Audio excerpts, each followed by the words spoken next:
আমাকে হারানো আজ তোমাদের পক্ষে সম্ভবই নয়। সম্ভব না, তাই না? হ্যাঁ, দাঁড়া দেখাচ্ছি।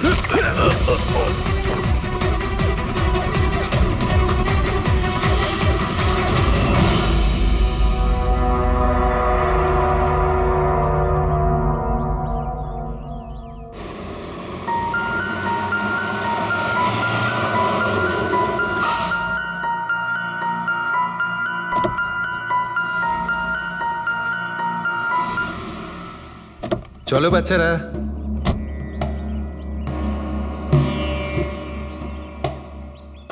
ভীষণ ক্লান্ত লাগছে, এত লম্বা ড্রাইভ।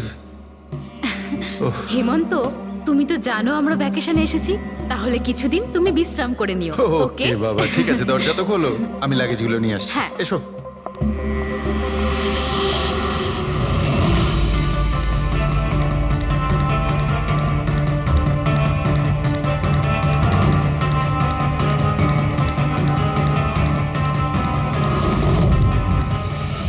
হেমন্ত, হেমন্ত তাড়াতাড়ি এদিকে এসো।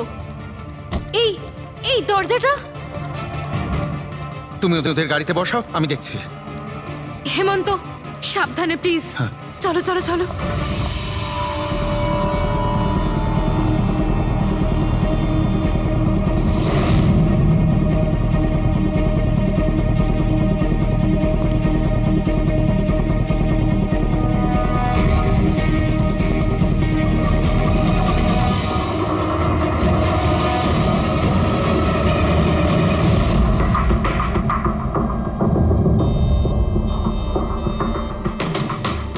তিন চারবার আঘাত করেছে ছুরি দিয়ে।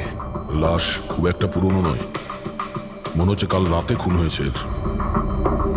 জুয়া খেলার সময় মারা গিয়েছে।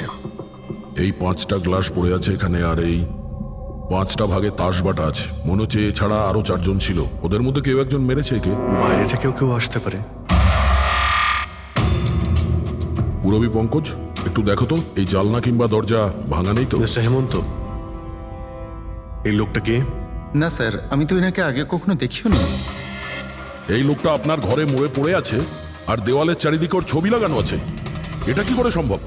একজন অচেনা লোক আপনার এই হলিডে হোমে এসে তাস খেলছে, মারা গেছে। How it possible?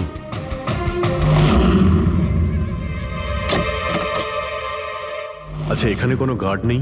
ছিল স্যার, বহু বছর একজন গার্ড ছিল, কিন্তু ওই মাস চারেক আগে তার মৃত্যু হয়, ব্যাস তারপর থেকে আর কেউ নেই। আমি ভেবেছিলাম যে এবার একজন নতুন গার্ড রাখবো। আমায় বিশ্বাস করুন, আমি একদম সত্যি বলছি, আমি এই ভদ্রলোককে চিনিও না। উনি এখানে কি করছিলেন, ওনার ছবি এখানে কেন টাঙানো, আমি কিচ্ছু বুঝতে পারছি না।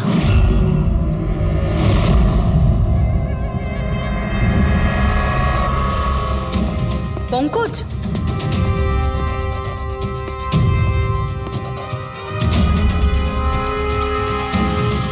স্যার স্যার জোর করে তো কেউ ভেতরে ঢোকেনি। হ্যাঁ, পিছনের দরজায় তালা নেই কোনো, আর তার ছিটকানিটা বাইরে থেকে খোলা যায়। ওখান থেকে এসছে ওরা। আর স্যার, এই লিভিং রুমের যে জানলাটা আছে, এর বাইরে একটা কাটার ঝোপ আছে। ঝোপের মধ্যে এইটা পেলাম স্যার, কাপড়ের টুকরো। মনে হচ্ছে কেউ এর উপরে নজর রাখছিল ওখান থেকে, আর তাড়াহুড়ো করে দৌড়ুতে গিয়ে তখন এই কাপড়ের টুকরোটা ওইখানে আটকে যায়। মৃত ব্যক্তি ছাড়া এখানে আরো 4 জন ছিল, আর একজন লোক বাইরে, সব মিলিয়ে 5 জন। তাহলে এই ক্রাইমের অন্তত 5 জন সাক্ষী আছে। যদি এই 5 জনের মধ্যে একজনকেও ধরতে পারা যায়, তাহলে জানা যাবে কাল রাতে এখানে কি হয়েছিল। 3 জন লোক আছে যারা এই খুনটা সম্বন্ধে জানে, এবং তারা যে খুন হয়েছে তার ছবি দেখে চিনতে পেরেছেন। কখন আসছে ওরা? একটা সময়। 5 জনের মধ্যে 3 জন প্রথমবারই পাওয়া গেল, নট ব্যাড। আর স্যার, ওনারা নিউজ দেখে নিজেরাই আমাদের সঙ্গে দেখা করতে এসেছিলেন। অসাধারণ ব্যাপার। সমাজে যদি বাজে লোক থাকে, ভালো লোকও অনেক আছে স্যার। কিন্তু ওরা কাল রাতে রিপোর্ট লেখালো না কেন?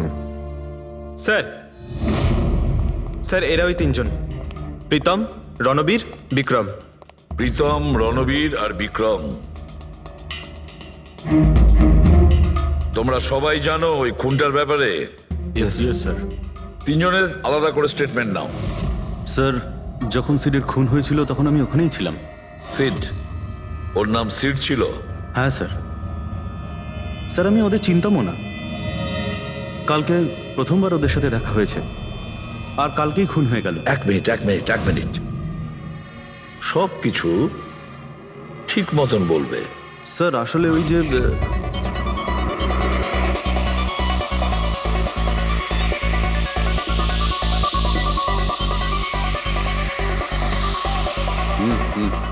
Sure sir. কি হয়েছে স্যার? আপনি বোর হচ্ছেন? ক্লাবে ভালো লাগছে না আপনার? ক্লাব? তুমি এটাকে ক্লাব বলছো? মনে হচ্ছে ক্লাব তুমি দেখোইনি। স্যার আপনি এখানে নতুন এসেছেন, এই শহরে প্রথমবার এসেছেন? হ্যাঁ, নিউ ইয়র্কে থাকি, একটা কাজের জন্য ইন্ডিয়াতে এসেছি। কাজ শেষ হয়ে গেছে আর শহরে বসে বোর হচ্ছি। আপনার বোর্ডন দূর করার একটা রাস্তা আছে আমার কাছে। রিয়েলি? কি? একটু এক্সপেন্সিভ। সেটা চিন্তা তোমায় করতে হবে না। কি রাস্তা আছে সেটা বলো। ভেবে দেখুন স্যার, লাখ টাকার ব্যাপার আর রিস্কও আছে। ঝুঁকি, রিস্ক নেওয়া আমার হবি, আর সেটা যদি হয় টাকার, সেটা আমার কাছে অনেক আছে। কাজটা বলো। সুপার দেন। তুমি কি ধরনের জোকিং এর কথা বলছো? এরকম কোনো ব্যাপার নেই স্যার, শুধু জুয়া খেলতে হবে। লাখ টাকা, জিতে গেলে মালামাল আর হেরে গেলে কঙ্কাল। আর এমনিতেও আপনার টাকার তো কোনো চাপ নেই। তাহলে চলুন আমার সাথে, কাম। যাচ্ছ কোথায়? এক ভদ্রলোকের বাড়ি। ভদ্রলোকের বাড়ি? কে ভাই? ওই যে দেখতে পাচ্ছেন, ব্ল্যাক জ্যাকেট হোয়াইট শার্ট। তাহলে ওই বারটেন্ডার তোমাকে ওর বাড়িতে নিয়ে গিয়েছিল, তারপর কি হয়েছিল? না স্যার, ও সিডের বাড়ি নিয়ে যায়নি, ও সিডের সঙ্গে পরিচয় করায়, তারপর আমরা সিডের বাংলোতে যাই।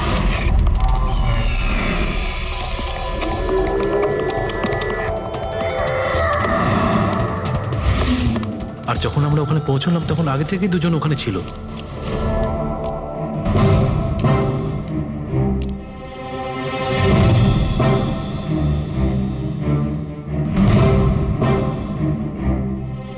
এই রইল আমার 2 লাখ টাকার চাল।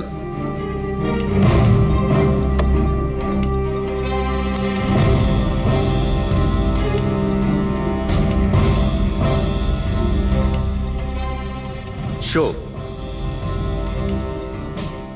দেখা,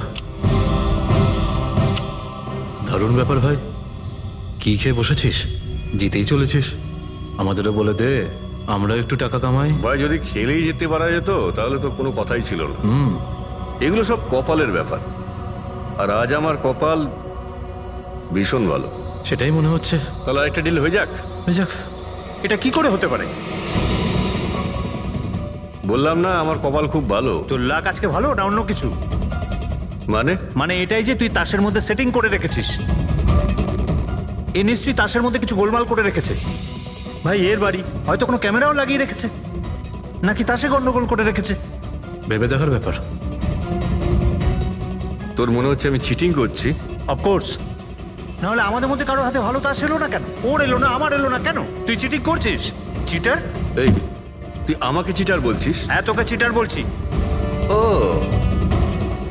হার মেনে নিতে পারছিস না তুই, তাই তো? খোকা, এটা বড়দের গেম, বাচ্চাদের নয়। যদি এখানে জিততে হয় না, তবে কার্ডে জিততে হয়।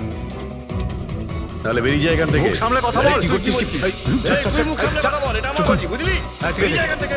কি করছিস কি ভাই? আরে ওকে তাড়া কেউ এখান থেকে। তার মানে হরিশ ওখান থেকে চুপ করে বেরিয়ে গেল? হ্যাঁ স্যার, প্রথমে আমারও মনে হচ্ছিল যে ও চলে গেছে, কিন্তু ও কিচেনে গেছিল। কিচেনে? হ্যাঁ স্যার, কিচেনে। যখন ও কিচেন থেকে বেরোলো তখন ওর হাতে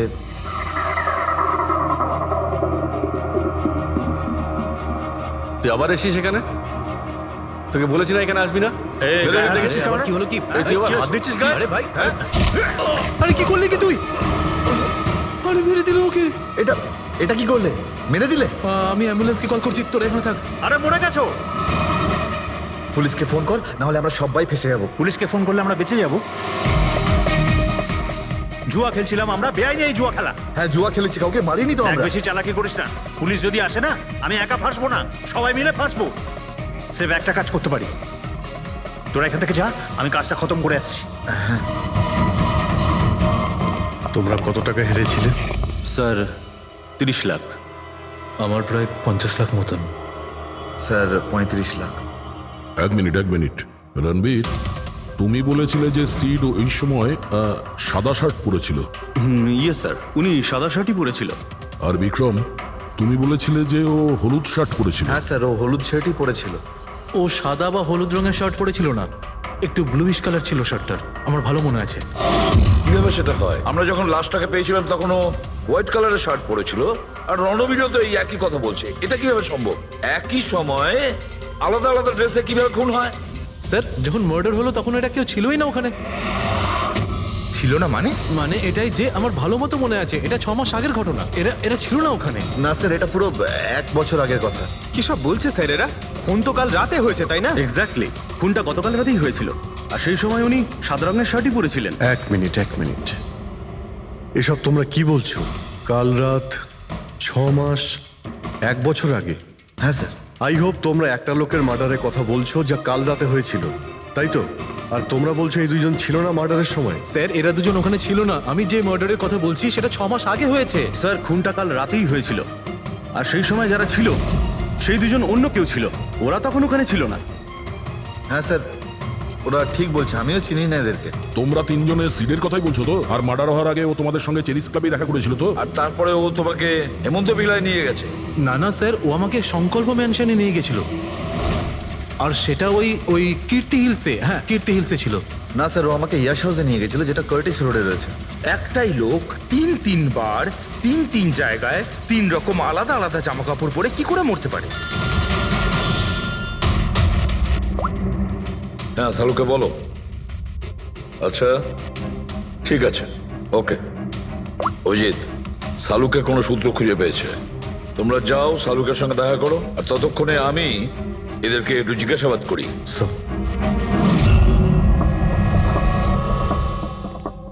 হ্যাঁ, এসো ভাই, এসো। দেখো আমি কি পেয়েছি। আরেকটা কথা বলতে হবে, এই কেসটা বড় অদ্ভুত। হ্যাঁ ডক্টর সালুকে, কেসটা তো খুবই অদ্ভুত, আর যেগুলো আমরা জানতে পেরেছি ওগুলো। আরে না ভাই, ওইটাও তো অদ্ভুত নয়, আমি যেটা তোমাদের বলতে যাচ্ছি সেটা অদ্ভুত। হ্যাঁ, কি হলো? তুমি এদিক ওদিক কি দেখছো? কিছু না। ঠিক তো?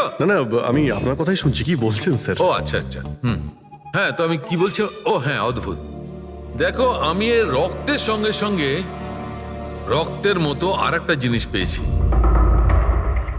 রক্তের মতো? স্যার আপনার সন্দেহ একদম ঠিক ছিল, এটা ডাই ছিল। আরে সারিকা, তুমি এসে গেছো? মানে আমি বলতে চাইছি, কি বলছো তুমি? লাল ডাই? কি করে? আরে বাহ, কনসেন্ট্রেশন ফিরে পেয়েছো তুমি? আরে আমার কনসেন্ট্রেশন কোথায় গিয়েছিল? তোমরা সব সময় না আমার পিছনেই পড়ে থাকো। ও আচ্ছা। আমি সিডের বডি থেকে এই প্লাস্টিক ব্যাগটা পেয়েছি।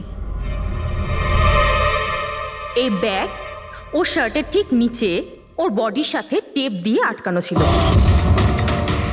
আর এই ব্যাগটাতেই একদম রক্তের মতো ডাই রাখা হয়েছিল। এটা তো ঠিক ওই রকমই যেটা ফিল্মের শুটিং এ ইউজ করা হয়। বা হয়তো নাটকে। নাটক? হ্যাঁ, নাটকে। যতদূর আমরা জানতে পেরেছি তাতে এটা পরিষ্কার যে সিড একজন ঠক ছিল। সিডা তার সঙ্গীরা মিলে জুয়া আর মার্ডারের নাটক করে লোকেদের ঠকাতো। তার মানে এসবের মধ্যে ওই বারটেন্ডারও যুক্ত ছিল। ও জেনে বুঝে বড় লোকদের ফাঁসিয়ে এখানে এই কার্ড পাঠিতে পাঠাতো, আর তারপরে এই মার্ডারের নাটক। তো এই জন্য রণবীর, বিক্রম আর প্রীতম আলাদা আলাদা জায়গায় আলাদা আলাদা সময় এর মার্ডার দেখেছে। আর ওরা এসব অনেক আগে থেকেই করছে, কিন্তু কাল রাত ওদের নাটক বাস্তবে পরিণত হয়। প্রতিবারই একটা নতুন বাংলো, নতুন লোক ঠকানোর জন্য। আর বাকি সব সেম, একই খেলা, একই ঝগড়া, আর সেই একই সিটের মার্ডারের নাটক। লোকেদের কাছ থেকে টাকা নিয়ে পুলিশ কেসের নামে লোকেদের ভয় দেখিয়ে বের করে দেওয়া। সব কিছু সেম টু সেম। প্ল্যান তো খুব ভালো ছিল, কিন্তু কালকে হঠাৎ মার্ডার কি করে হয়ে গেল? কারণ কালকে রাতে একটা গন্ডগোল হয়েছে। মানে? 1 মিনিট।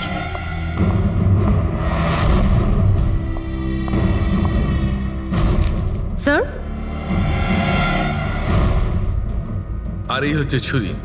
এই ছুরিটাও সেই রকমই নকল যেমনই রক্তটা। যদি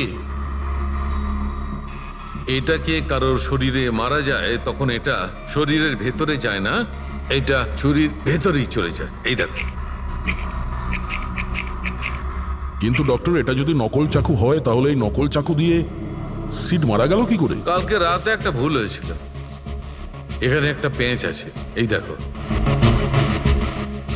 যদি এই পেঁচটাকে ঘুরিয়ে দেওয়া যায় তখন এই ফলাটা আটকে যায়, ভেতরে ঢুকতে পারে না। তারপর এই ছুরিটা দিয়ে কেউ যদি আঘাত করে শরীরের ভেতরে ঢুকে যায়। কেউ ইচ্ছে করে এই ছুরিটাকে এরকম বানিয়েছে যাতে সিড মরে যায়। এরকম তো সেই লোকটাই করতে পারে যে এই খেলার ব্যাপারে সব কিছু জানতো। এটা বোধহয় সে যে লিভিং রুমের ব্যালকনিতে ছিল, যার কাপড়ের টুকরো আমরা পেয়েছিলাম। আর দ্বিতীয়ত, আমাদের খুনির কাছে সে পৌঁছবে যে বাকি লোকেদের কার্ড পার্টি পর্যন্ত পৌঁছেছে। ওই bartender Dinesh. Excuse me? I am sorry sir, এখনো ক্লাব ওপেন হতে বেশ কিছুটা সময় বাকি আছে। Sorry sir. আমরা একটা কেসের ব্যাপারে এখানে এসেছি। আমরা সিআইডি থেকে। সিআইডি? হ্যাঁ বলুন স্যার, আমি কি করতে পারি আপনার জন্য? স্টাফেদের সঙ্গে কিছু কথা আছে। স্টাফেরা এখানে আছে? এখন সবাই তো এখানে নেই, কিছু লোক আছে যারা লকার রুমে ইউনিফর্ম চেঞ্জ করছে। আপনাদের একজন বারটেন্ডার দিনেশ, সে কোথায়? ম্যাম, কাল থেকে ও কাজে আসেনি, জানি না না বলে কোথায় গেছে। আচ্ছা স্যার, ব্যাপারটা কি? ও কিছু ঘটিয়েছে নাকি? করেছে কি করেনি সেটা পরে আপনি জানতে পারবেন। আপাতত আপনি ওর অ্যাড্রেস দিন আমাদের। স্যার, ও এখানে যে অ্যাড্রেস দিয়েছিল সেটা ভুল অ্যাড্রেস। অ্যাকচুয়ালি ও যখন উধাও হয়ে গিয়েছিল এখানে অ্যাড্রেস বুক থেকে ওর সব ডিটেলস বার করেছিলাম আমি, কিন্তু তারপর দেখলাম যে অ্যাড্রেসটা ভুল। আপনি চাইলে আমি আপনাকে অ্যাড্রেসটা দিতে পারি, কিন্তু আমার মনে হয় না আপনি ওকে ওখানে খুঁজে পাবেন। আপনি যখন কাউকে কাজে রাখেন তখন তাদের ডিটেলস নিয়ে রাখেন না? আপনি কি জানেন আপনার এই বারকে সামনে রেখে ও লোককে ঠকাতো? হোয়াট? আর আমরা এখন ওকে একটা খুনের ব্যাপারে খুঁজছি। Murder? I am sorry ma'am, আমি সত্যি জানতাম না। সেই জন্যই আগে থেকে ভালো করে খোঁজ নিতে হয়। রুলসগুলো আপনার ভালো করে ফলো করা উচিত ছিল। আগে থেকে এগুলো করলে আজকে এরকম প্রবলেম হতো না। I am sorry sir. আচ্ছা, এই দিনের সম্পর্কে আর কি বলতে পারো? কিছু জানো ওর সম্পর্কে? না স্যার, তেমন বিশেষ কিছু নয়, কারণ ও খুব কম কথা বলতো, বেশিরভাগ চুপ করেই থাকতো। সেই জন্য ওর বন্ধু কম ছিল, শুধু এক মেয়ে ছাড়া, মানসী। ও এখানে ওয়েট্রেসের কাজ করে। ওদের মধ্যে ভালো ভাব ছিল, যদিও ওরা দুজনে কোনোদিন এটা প্রকাশ করেনি, কিন্তু আমার মনে হয় যে ওদের মধ্যে প্রেমের সম্পর্ক ছিল। তো আপনি মানসীকে জিজ্ঞেস করেননি কি ছিল ওদের মধ্যে? জিজ্ঞেস করেছিলাম ওকে, কিন্তু ও নিজেও জানে না। কোনো ব্যাপার না, মানুষকে একবার ডাকুন তো। ঠিক আছে স্যার। স্যার, মানসী। মানসী, দিনেশ তোমার বন্ধু ছিল? ছিল মানে? ও ঠিক আছে তো? দেখো, একটা খুন হয়েছে, আমরা সন্দেহ করছি দিনেশ ওটাতে ইনভলভ আছে। আমরা ওকে খুঁজছি। তুমি জানো কোথায় আছে ও? আমি নিজেই অনেক টেনশনে আছি, ওর ফোনও লাগছে না। আর ও এখানে যে অ্যাড্রেসটা দিয়েছিল সেটাও নকল। আর আপনারা বলছেন যে ও কোনো মার্ডারের সাথে যুক্ত? আচ্ছা, আপনি তো ওকে খুব ভালো করেই জানতেন না? হ্যাঁ স্যার, আমরা একে অপরকে ভালোবাসতাম আর আমরা বিয়েও করতে চলেছিলাম। সেই জন্য ও কিছু টাকা জোগাড় করতে চাইছিল। আচ্ছা, ও এই টাকাটা ক্লাবের চাকরি থেকে জমাচ্ছিল নাকি অন্য কোনো সাইড বিজনেস ছিল ওর? চাকরি ছাড়া ও শেয়ার বিজনেসে ও টাকা লাগিয়েছিল। আর আমাকে বলতো যে ও অনেক টাকা রোজগার করছে, আমাকে দামি দামি গিফট দিত আর দামি দামি রেস্টুরেন্টও নিয়ে যেত। তো ও তোমায় ওর ঠকানোর বিজনেসের ব্যাপারে কিছুই বলেনি? ওর কোনো ছবি আছে তোমার কাছে? হ্যাঁ আছে।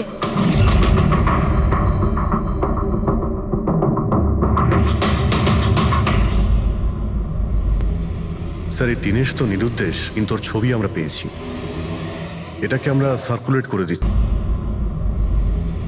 স্যার, এই দিনেশ তো নিরুদ্দেশ, কিন্তু ওর ছবি আমরা পেয়েছি।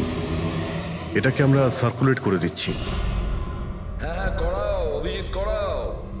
তিনজনের স্কেচ তো করা হচ্ছে। একটা কথা তো পরিষ্কার যে চারজন সবাই একসঙ্গে কোনো গর্তে লুকিয়ে বসে আছে। হ্যাঁ স্যার, স্যার এটা ঠক কিন্তু খুনি নয়। ভুল করে এদের হাতে খুন হয়ে গেছেন। 100% এটা ভয় পেয়েই কোথাও লুকিয়ে রয়েছে। ব্যাস, এই ভয়টাকেই আমাদের কাজে লাগাতে হবে। এমন ভাবে ভয় দেখাতে হবে যে ওরা নিশ্চয়ই কোনো ভুল করে থাকবে আর আমরা খপ করে ধরে ফেলবো। স্যার, স্যার, হ্যাঁ স্কেচ তৈরি। ওকে স্যার, হ্যাঁ, এই 3 জনই জুয়ারি, আর যে ছুরি মেরেছে সে হলো হরিশ। একটা কাজ করো, এই 3টে স্কেচই আর ওই বারটেন্ডারের ছবি প্রতিটা police station, railway station, bus stand, লজে সব জায়গায় পাঠিয়ে দাও আর সমস্ত নিউজ চ্যানেলেও পাঠিয়ে দাও আর ওদেরকে জানিয়ে দাও যে 24 ঘন্টা যেন এদের ছবি দেখানো হয়। প্রত্যেকটা বাড়িতে এদের ফটো দেখাতে হবে। তারপরে দেখবো কতদিন লুকিয়ে থাকে আমাদের হাত থেকে। এই 4টে ফটো খুব ভালো করে দেখুন। এই 4 জন এই হত্যাকাণ্ডে জড়িত। এদের ব্যাপারে কোনো রকম সূত্র বা কোনো রকম খবর পেলে সিআইডি কে এই নাম্বারে খুব তাড়াতাড়ি যোগাযোগ করবেন। এরা খুবই ভয়ানক। এরা সবাই ইন্ডাস্ট্রিয়ালিস্ট হেমন্ত কুমারের ফার্ম হাউসে নিজেরই এক বন্ধুকে খুন করে পালিয়ে গেছে। পুলিশরা অনেকক্ষণ ইনভেস্টিগেশন করার পরেও সেখান থেকে কোনো কিছুই খুঁজে পাওয়া যায়নি। সিআইডি এদের সবাইকে খুঁজছে। এই হলো এদের ফটো।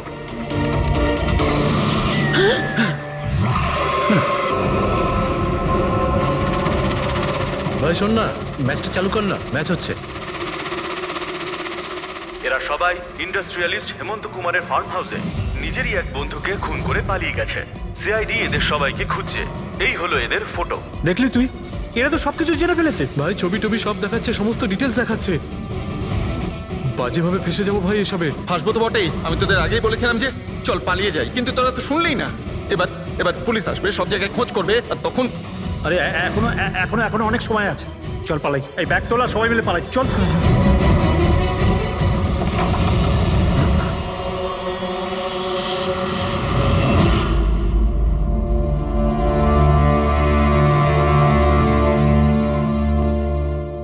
স্যার, সিট তো আমার খুব ভালো বন্ধু ছিল, আমার পার্টনার ছিল, সব কিছু ঠিকঠাক চলছিল। এতদিন ধরে কোনো গোলমাল হয়নি। ওই রাতে কি যে হলো, আমি তো অন্যান্য বারের মতোই নকল ছুরিই মেরেছিলাম, কিন্তু মানে মানে জানি না কিভাবে মরলো, আমি জানি না। এও জানে না। ওসব নাটক বন্ধ করো আর সত্যি করে বলো। বলো। স্যার, আমরা ধনী আর এনআরআই লোকদের বোকা বানিয়ে ঠকাতাম, আর দিনেশ ওই জেডিস ক্লাব থেকে এই ধরনের বোকাদের সিডের কাছে আনতো।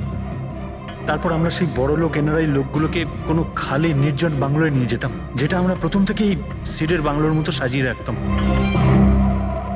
হ্যাঁ স্যার, আমার একটা বিজনেসও আছে স্যার, রিয়েল এস্টেটের বিজনেস।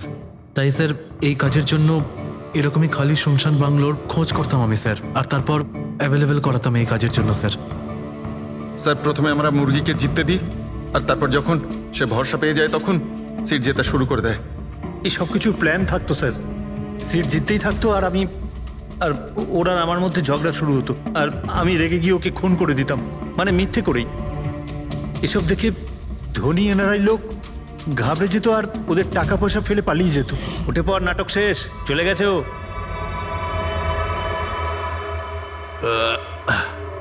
ঠিক গেছে তো রে? হ্যাঁ গেছে। উফ, আরে লেগে যাবে পাগল। তারপর আমরা ওই টাকাগুলো নিজেদের মধ্যে ভাগ করে নিতাম। ওই রাতেও সব এরকমই হয়েছিল। আমি ওকে ছুরি মেরেছিলাম, আর তারপর পুলিশকে ফোন করা যাক আর সবকিছু ডিটেলে আমি পুলিশের চক্করে করতে চাই না। আমার পাসপোর্ট, ইউএসএ সিটিজেনশিপ সবকিছুই চলে যাবে। না না না না না, আমি যাচ্ছি। আরে ঘুমিয়ে পড়লি নাকি সিট? আরে ওঠ ভাই, অনেক হয়েছে, আর ওভার অ্যাক্টিং করতে হবে না। Sit set set. আরে এই তো সত্যি মরে গেছে। আরে ছুরিটা সত্যি সত্যি লেগে গেল নাকি ওর? আরে কি বাজে কথা বলছিস কি তুই? আরে সিট ওঠ না, সিট ওঠ না। আরে ছুরিটা কি করে? তুই ছুরিটা ইউজ করার আগে চেক করিসনি নাকি? আরে প্রথমবার করছি নাকি? শুটিংয়ের ছুরি এটা, একটাই তো ছুরি আছে না, কিন্তু এই খুন কি করে হতে পারে? আমাদের পুলিশকে জানাতে হবে। পুলিশকে যদি জানাই তো আমরা সবাই ফেসে যাবো। তাহলে কি করব?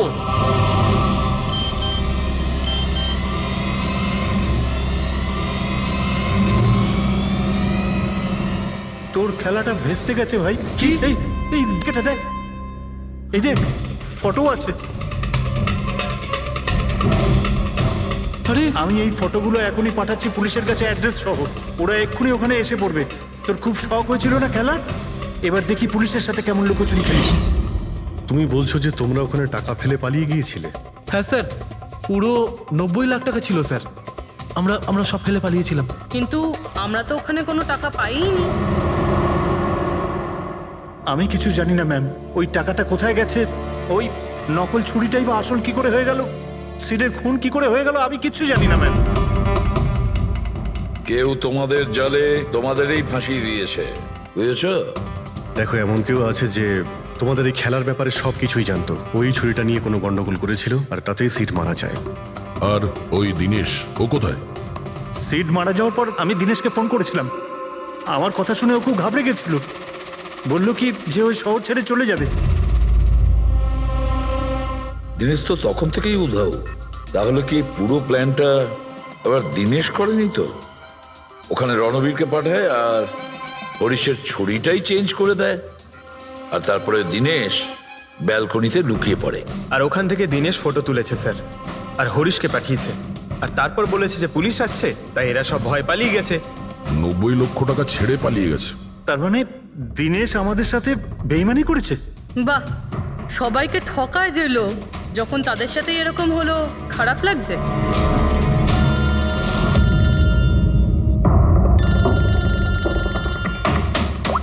হ্যাঁ বলো সালুকে। ফ্যান্টাস্টিক, ঠিক আছে। সালুকে বললো যে প্রমাণ পাওয়া গেছে, যে জিনিস দুটো আমরা দিনেশের কথায় আমরা পাঠিয়েছি। ওর ইউনিফর্ম আর জিমব্যাগ। হ্যাঁ দা, যে কাপড়ের টুকরো আমরা ব্যালকনি থেকে পাই, ওই টুকরোর সঙ্গে এই দিনেশের ইউনিফর্মের কাপড় ম্যাচ করছে। স্যার, তার মানে খুনি দিনেশ?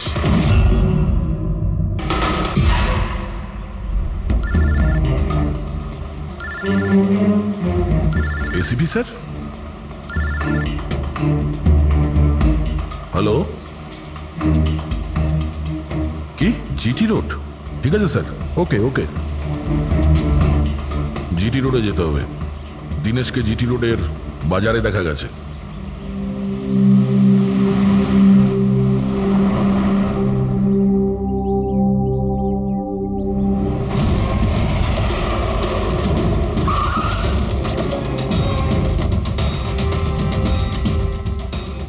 ভাই, এই লোকটাকে দেখেছো এখানে?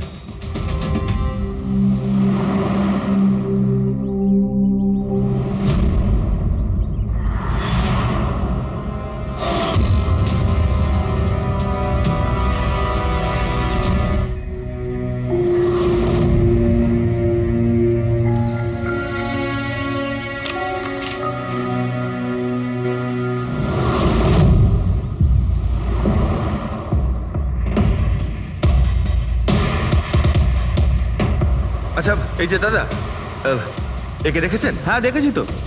কোথায়? ওই তো ওখানে দাঁড়িয়ে রয়েছে। আগে? হ্যাঁ আগে। থ্যাঙ্কস থ্যাঙ্কস, চলো। মা, বাবা, আমায় ক্ষমা করে দিও। আমি তোমাকে অনেক কষ্ট দিয়েছি, তোমাদের মান সম্মান ডুবিয়ে দিয়েছি। কিন্তু একটা সত্যি কথা, আমি খুনি নই, আমি কাউকে খুন করিনি। আমি শুধু একটু টাকা ইনকাম করতে চেয়েছিলাম, কিন্তু আমি জানতাম আজ নয়তো কাল পুলিশ আমাকে ধরেই নেবে। এটা হওয়ারই ছিল।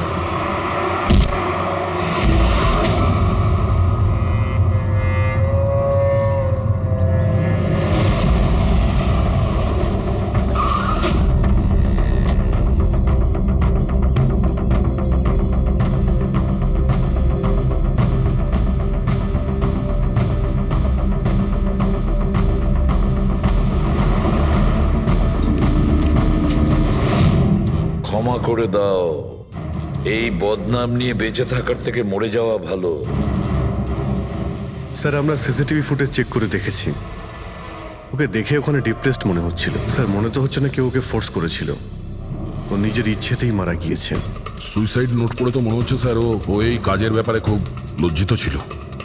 ও এ ব্যাপারে জড়িত তো ছিল, কিন্তু সিটকেও মারেনি। স্যার, দিনেশ নয় তো আর কে হতে পারে? এদের এইসব খেলার ব্যাপারে আর তো কেউ জানতোই না। এরকম ব্যাপার নয় তো যে এরা যাদেরকে ঠকিয়েছিল ওদের মধ্যে কেউ এদের থেকে প্রতিশোধ নিচ্ছে? হতে পারে। একটা কাজ করি আমরা, বোর্ডের ওপর পুরো সাসপেক্টদের নাম লিখি, ওদের ফটোগুলো ওই সাসপেক্ট মানে ওই এনআরআই যাকে হরিশ আর তার দুই বন্ধু মিলে ঠকিয়েছে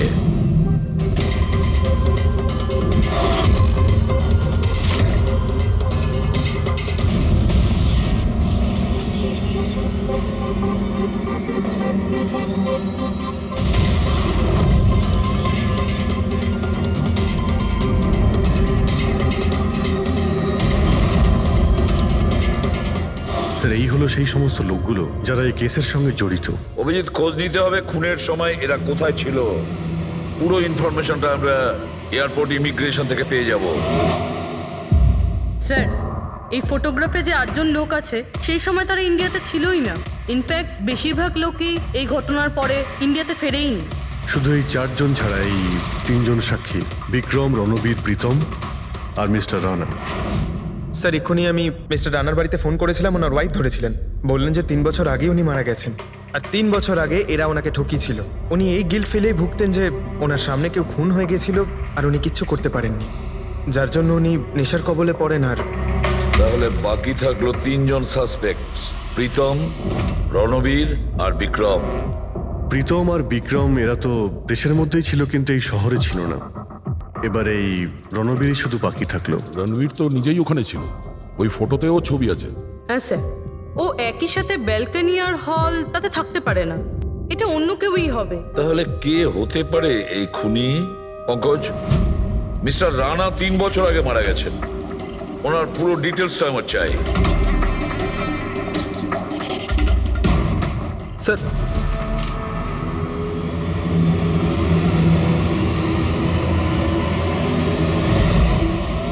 এটা কোনো একজন লোকের কাজ নয়, অন্য কেউ আছে যে ওর সঙ্গে কাজটা করেছে। আমার তো মনে হচ্ছে যে খুনি আমাদের চোখের সামনেই আছে, শুধু আমরাই ওকে দেখতে পাচ্ছি না। ইয়েস, খুনি তো আমাদের সামনেই ঘুরছে। কি কথা বলেছো ফ্রেডি, সুপার। আমি স্যার? হ্যাঁ তুমি। খুনি সত্যিই আমাদের চোখের সামনে ঘুরছে, কিন্তু আমরা ওকে দেখতে পাচ্ছি না। কিন্তু এখন আমি বুঝতে পেরে গেছি। হোটেলে যাই। হোটেল? হ্যাঁ হোটেল। থিওরি হিসেবে ওর হোটেলেই থাকার কথা।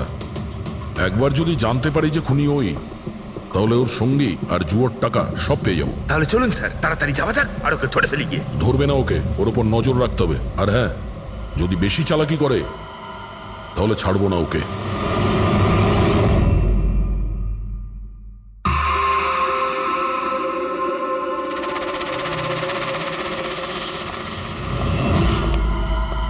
Excuse me. হ্যাঁ স্যার। আমি আপনার ফোন থেকে একটা ফোন করতে চাই। করুন স্যার। ওয়েল, আমার একটু প্রাইভেট কথা ছিল আর কি। এছাড়া কি আপনার কাছে অন্য কোনো ফোন আছে? স্যার ওইটাই চলে যান, ওটা থেকে কথা বলে নিন। Thank you. Thank you.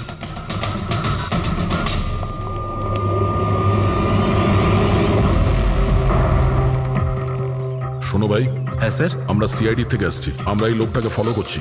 এই লোকটা যে কথা বলছে ওটা আমাদের শুনতে হবে যে কি কথা বলছে। স্যার ওই ফোনটা এই ফোনটার সাথে কানেক্টেড। আমার মনে হচ্ছে সিআইডি কিছুই জানতে পারেনি। প্ল্যানটা সাকসেসফুল। আমাদের প্ল্যানটা খারাপ করার শুধু একটাই লোক ছিল, আর সেই ছিল দিনেশ। আরও সেটার উপযুক্ত শাস্তি পেয়ে গেছে। So there is nothing to worry about. You don't worry. আমি যদি কিছু জানতে পারি তোমাকে জানাবো। I love you two.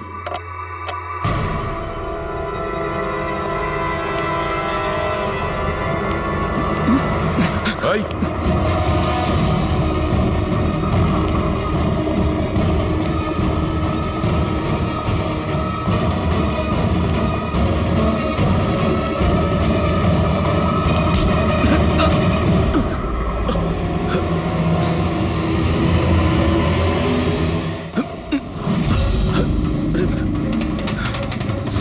আমি আপনাদেরকে কিচ্ছু বলতে পারবো না।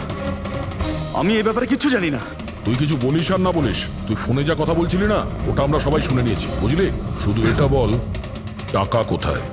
হ্যাঁ দেখো, মুখ বন্ধ করে কেন নিজের জীবনের সর্বনাশ ডেকে আনছো? তোমার মঙ্গল এতেই, চুপচাপ যা জানো সব বলে দাও। টাকাটা ওর কাছে রয়েছে।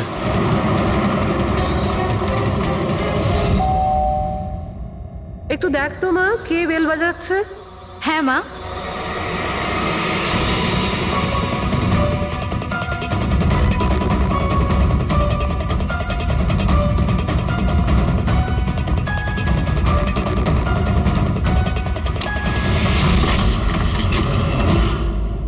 হাই, চিনতে পেরেছো? স্যার, মানসী। অ্যাকচুয়ালি আমরা আপনার বাড়ির তল্লাশি নিতে চাই। Search warrant. কি ব্যাপার? আপনারা কারা? সিআইডি, আমাদের কাছে আপনার বাড়ির তল্লাশির অর্ডার আছে।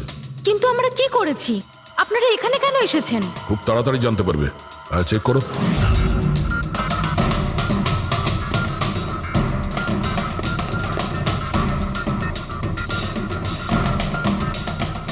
দয়া স্যার।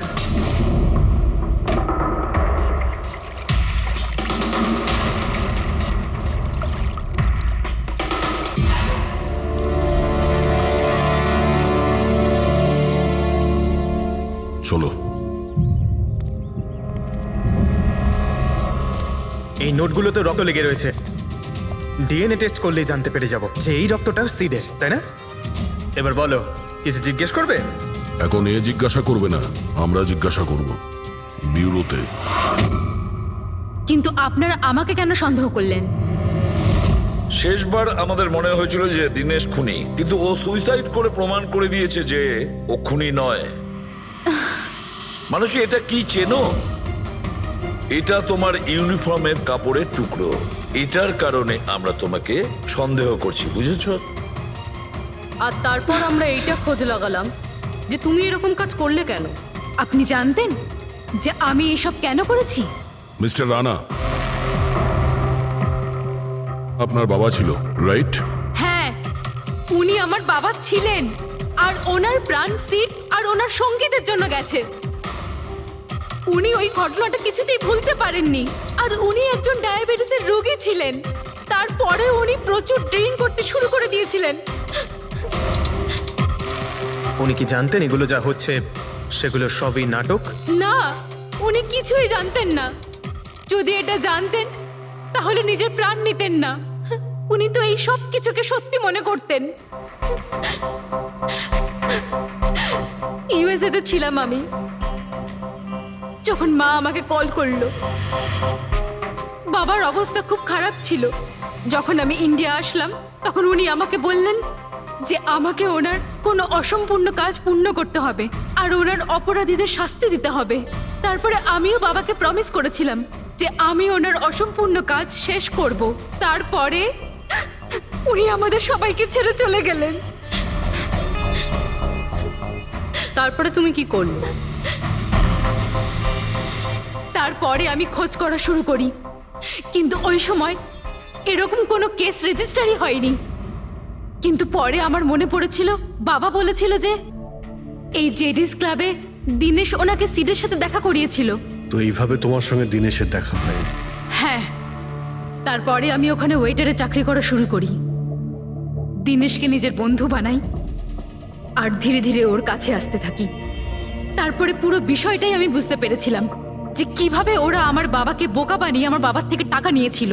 কিন্তু আইনের কাছে সাহায্য চাওয়ার বদলে তুমি আইন নিজেই হাতে নিয়ে নিলে। বেইমানির বদলে বেইমানি। দিনেশের সঙ্গে তুমি ভালোবাসার নাটক করেছিলে। হ্যাঁ, আমি নাটক করেছি। ওদেরকে উপযুক্ত শাস্তি দেওয়ার জন্য আমি এটা করেছিলাম।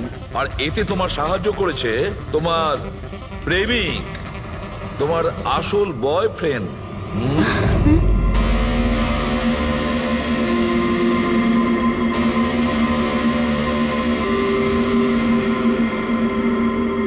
হ্যাঁ, আমরা দুজনে মিলে প্ল্যান করেছিলাম। রণবীর ওই রাতে জেনে বুঝে বোকা হয়েছিল। আর ওই ছুরিটাকে খারাপ করেছিল। যদি এই পেঁচটাকে ঘুরিয়ে দেওয়া যায় তখন এই ফলাটা আটকে যায়। ওই ছুরিটাকে আমি খারাপ করেছিলাম আর ব্যালকনি থেকে লুকিয়ে ফটো আমিই নিয়েছিলাম। তারপরে আমি ওই ফটো হরিশকে পাঠিয়েছিলাম আর ওদেরকে ওখান থেকে তাড়িয়ে দিলাম। আর আমি টাকাগুলো নিয়ে ওখান থেকে বেরিয়ে পড়লাম। আমি আমার বাবাকে দেওয়া প্রমিস পূরণ করেছি। ওই টাকাটা আমার বাবার ছিল, আমি ওনার প্রতি ন্যায় করেছি। ভুল। ওই ন্যায় বিচার করা তোমার কাজ নয়, সেটা করবে আদালত। তুমি আইন নিজের হাতে নিয়েছিলে আর একটা খুব মস্ত বড় অপরাধ করেছো। আইন তোমাকে কঠোর থেকে কঠোরতম শাস্তি দেবে, তোমাদের দুজনকে কঠোর শাস্তি দেবে।